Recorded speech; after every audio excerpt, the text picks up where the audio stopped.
Okay, now we can see we are texting. Can you see breaker? Right.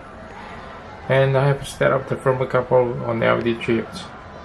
And you can find after just wait for a minute.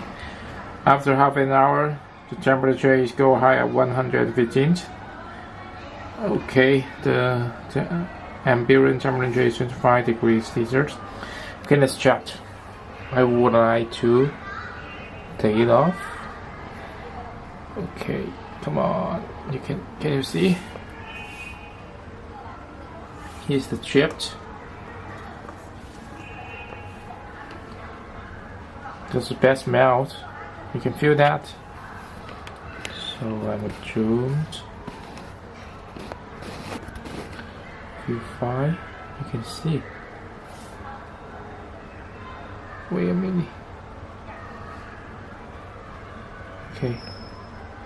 It's too bright.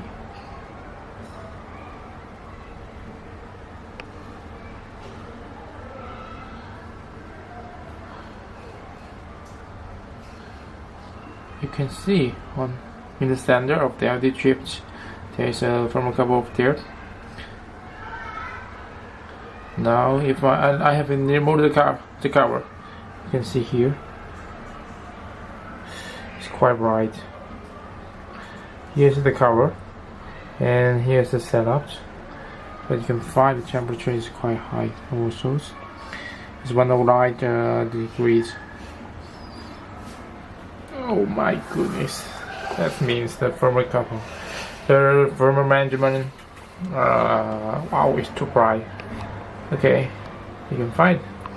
Fine.